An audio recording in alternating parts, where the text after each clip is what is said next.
Olá, bem-vindos a mais uma exploração profunda aqui no nosso espaço. Olá! Hoje a gente vai mergulhar num processo biológico, olha, fundamental e, assim, surpreendente mesmo.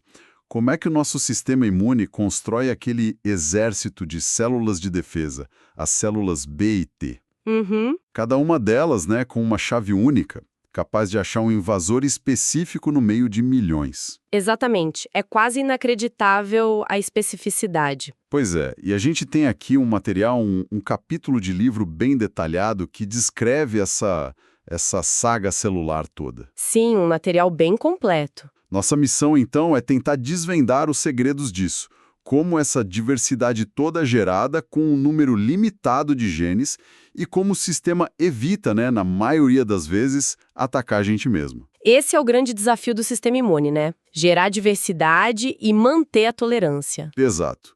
Prontos para essa viagem pela imunologia? Vamos lá, vamos lá.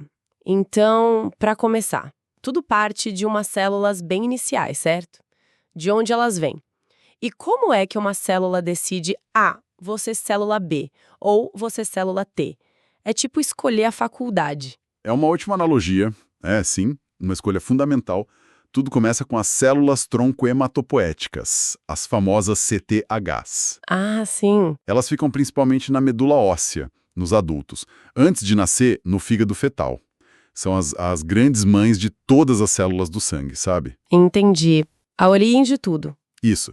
Delas vêm os progenitores linfóides comuns, que já são um pouco mais direcionados para virar linfócitos B ou T. E essa decisão de carreira, como você disse? Depende muito dos sinais que a célula recebe ali no ambiente dela, no microambiente. Esses sinais ativam uns fatores de transcrição. Pensa neles como interruptores mestres dentro da célula. Tipo uns chefes que mandam, né? Exato. Por exemplo, se a célula recebe um sinal forte por um receptor chamado NOT1, isso ativa outro fator, o GATA3, e aí, puf, destino T. Isso acontece lá no timo. Ah, o timo. Já para ser célula B, outros fatores são chave, tipo EBF, PAX5, e isso acontece na medula óssea mesmo. E esses fatores só dizem vai pra lá ou fazem mais coisa? Fazem mais. Além de definir o destino, eles já começam a preparar o DNA, sabe? A abrir as regiões onde os genes dos receptores vão ser montados depois. É como preparar o terreno. Entendi.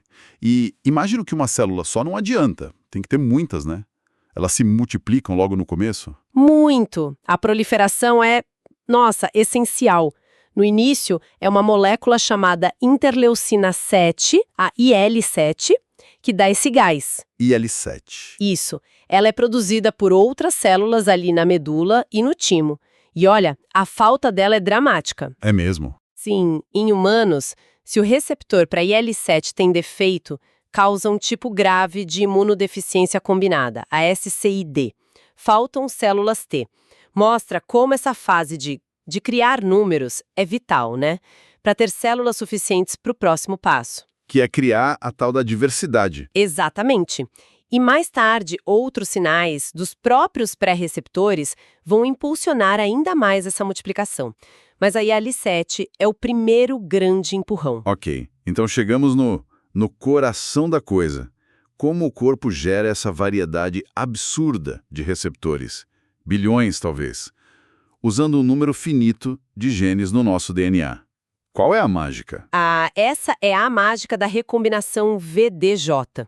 É um dos mecanismos mais elegantes da biologia molecular. VDJ. Isso. A descoberta deu até Nobel para o Susumu Tonegawa. Mudou tudo. A ideia é, não temos um gene pronto para cada receptor.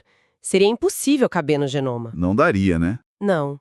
Em vez disso, a gente tem bibliotecas de pedacinhos de genes. Vários segmentos V, de variável. Vários D, de diversidade, esse só em algumas cadeias. E alguns J, de junção. Como se fossem peças, então. Exato. Peças de um quebra-cabeça genético. Em cada linfócito que está se desenvolvendo, a célula escolhe, tipo, ao acaso, um pedaço V, um D, se for o caso, e um J dessa biblioteca. E aí, ela costura esses pedaços juntos direto no DNA. No próprio DNA, que loucura! Sim. Isso cria um novo exon, uma nova unidade que codifica a proteína. E essa unidade vai formar a região variável do receptor. Aquela pontinha que vai encaixar no antígeno, sabe? Entendi. É como montar uma chave única, combinando peças diferentes de um kit. Perfeito. E isso acontece de forma separada para cada cadeia do receptor. Nas células B tem a cadeia pesada e a leve da imunoglobulina. Nas T, as cadeias alfa e beta, ou gama e delta. Cada uma monta sua região variável assim. Fascinante. É um recorte e cola genético. Mas como a célula sabe onde cortar e quais peças juntar? Não pode ser totalmente aleatório, senão vira uma bagunça, né? Boa pergunta.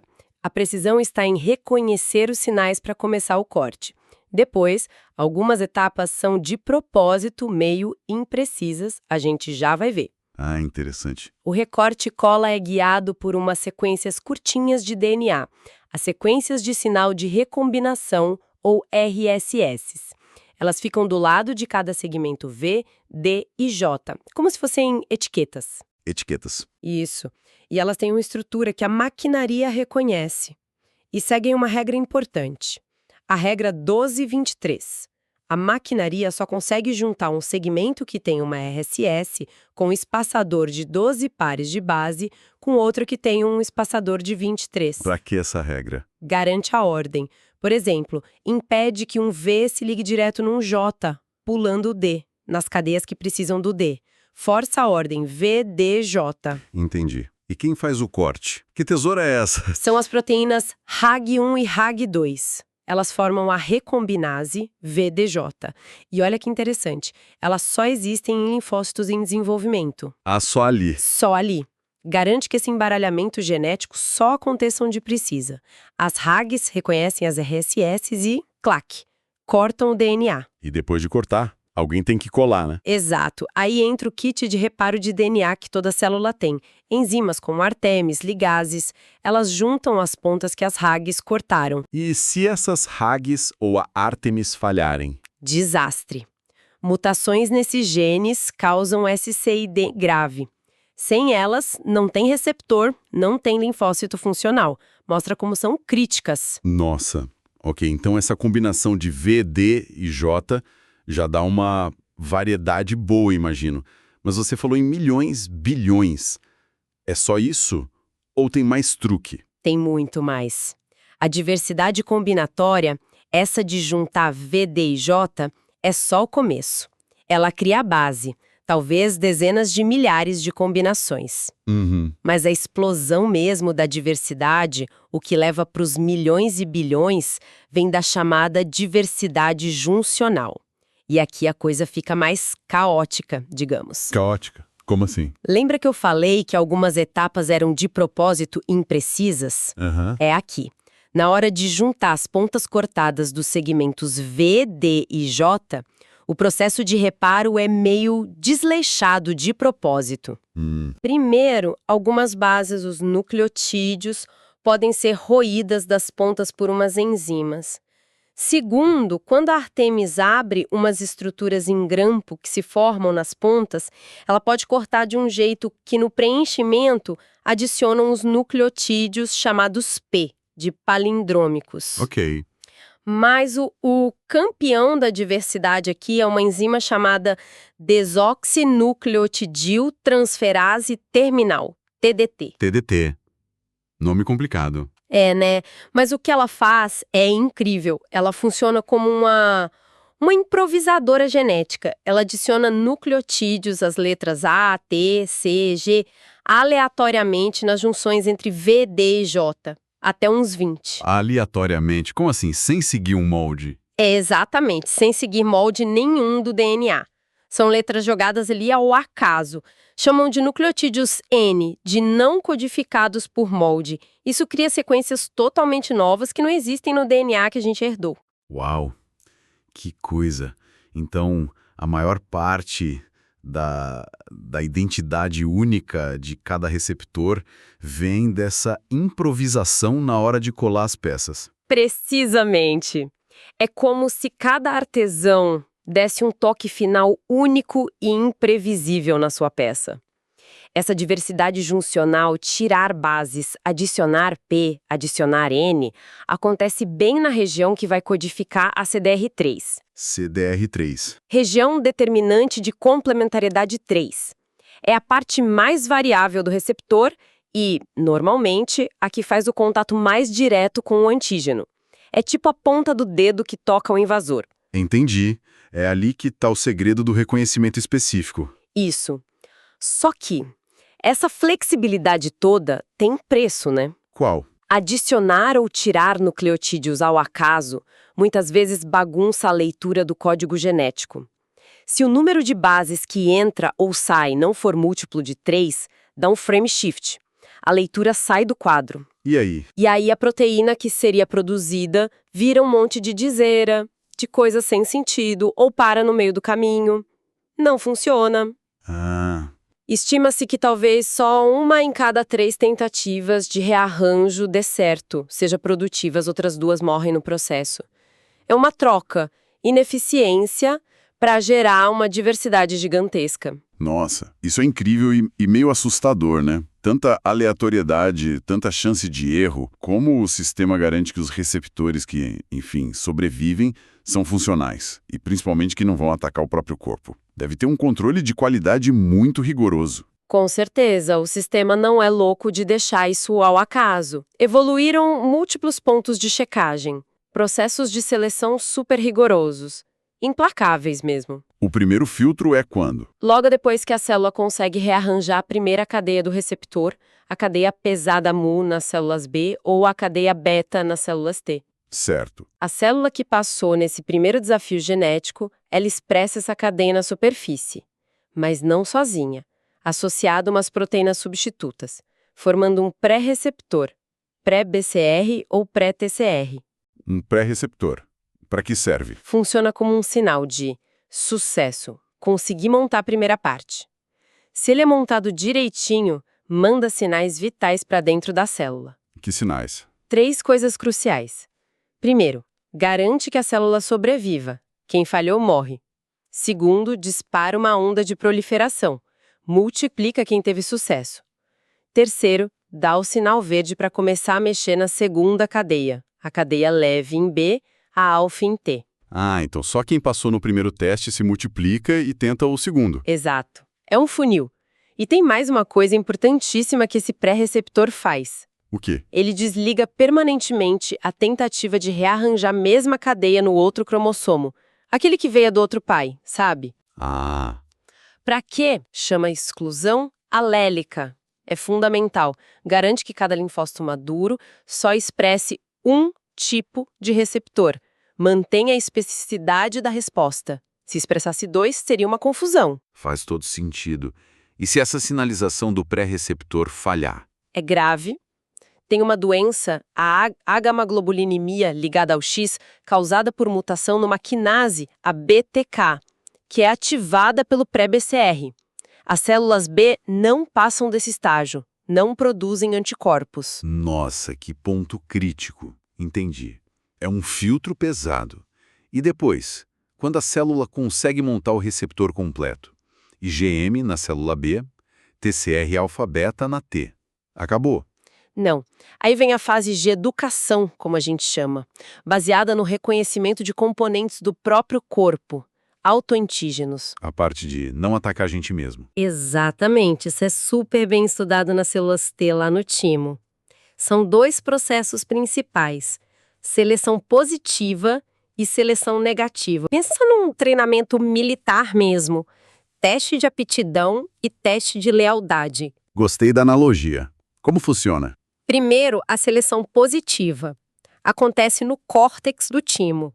As células T jovens, que têm CD4 e CD8, chamadas duplo positivas, precisam provar que o TCR delas consegue reconhecer, mesmo que fraquinho, as moléculas de MHC do próprio corpo apresentando peptídeos próprios. Por que tem que reconhecer o próprio MHC? Porque a célula T madura, para funcionar lá fora, precisa ver o antígeno apresentado pelo MHC do próprio indivíduo. Se o TCR não interage com nenhum MHC próprio, a célula é inútil, não vai funcionar. Aí ela morre por apoptose, é a morte por negligência. Entendi. É um teste de funcionalidade básica. TCD4+ e auxiliar. Se reconhecer o MHC de classe 1, vira TCD8+ citotóxica. Já sai dali com a profissão definida. Ok, teste de aptidão passado. E o teste de lealdade? Aí vem a seleção negativa, principalmente na medula do timo. O objetivo é eliminar os traidores, aquelas células cujo TCR reconhece antígenos próprios com muita afinidade. Essas são perigosas, poderiam causar autoimunidade. E o que acontece com elas? Se essa ligação forte acontece, a célula recebe um sinal para se autodestruir. Apoptose de novo. É a deleção clonal. A gente remove os clones perigosos. E como o timo garante que vai testar contra tudo que é próprio? Tem um mecanismo fascinante. Uma proteína chamada IRI, ela faz com que algumas células lá no timo expressem proteínas que são típicas de outros órgãos, tipo insulina, do pâncreas. Sério? O timo produz insulina? Não produz para função normal, mas expressa um pouquinho para mostrar para as células T. Assim, consegue testar a reatividade contra esses antígenos que a célula só encontraria fora do timo. Elimina quem reagir forte. É genial. Realmente genial. E as células B?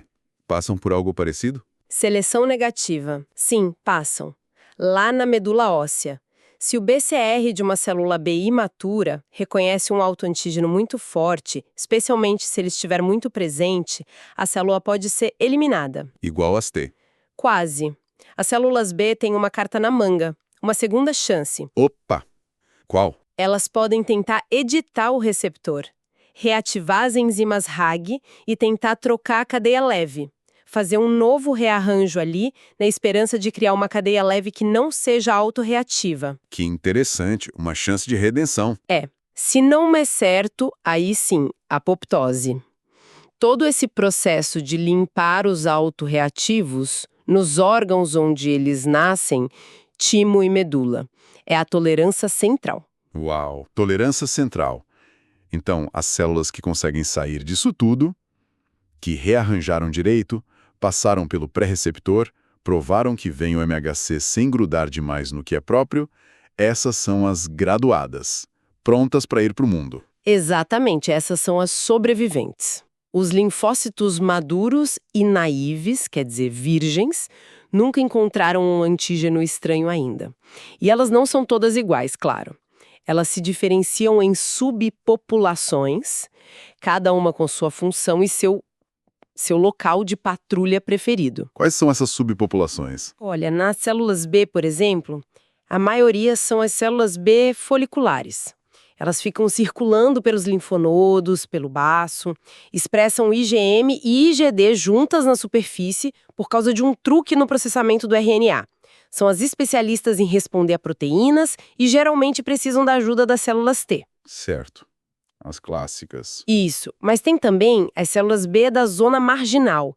Ficam mais no baço. São tipo sentinelas rápidas. Respondem a micróbios que chegam pelo sangue, muitas vezes sem precisar de célula T. Resposta rápida. E tem as células B1. Essas são mais primitivas, digamos, vêm do desenvolvimento fetal. Ficam em locais como a cavidade peritoneal e produzem espontaneamente os anticorpos naturais, que ajudam contra bactérias comuns. Interessante. E as células T? As que saíram do timo? As T, alfa-beta, que são a maioria, se dividem nas duas grandes linhagens que a gente já falou.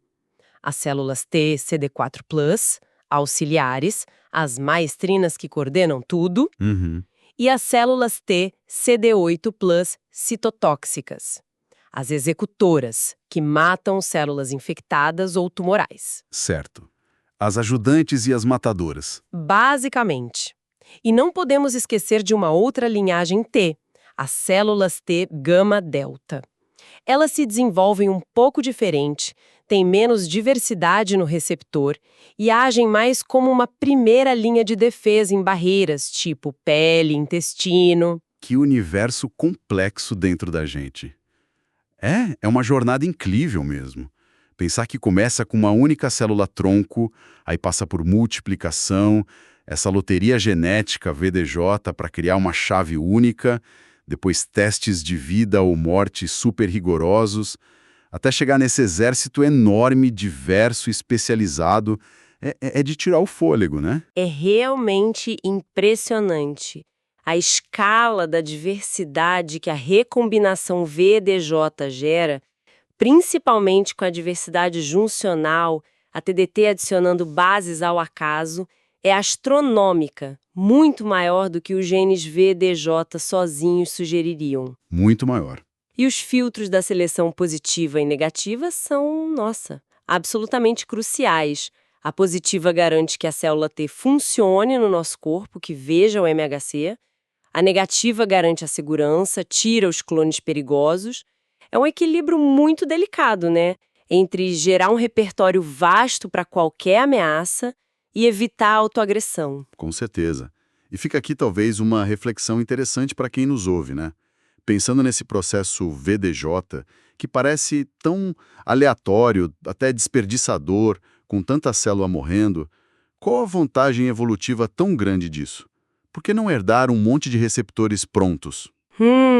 Boa pergunta. Talvez a resposta esteja justamente aí, nessa capacidade quase infinita de adaptação que essa loteria genética controlada dá pra gente. Contra um mundo de micróbios que está sempre mudando, sempre nos desafiando.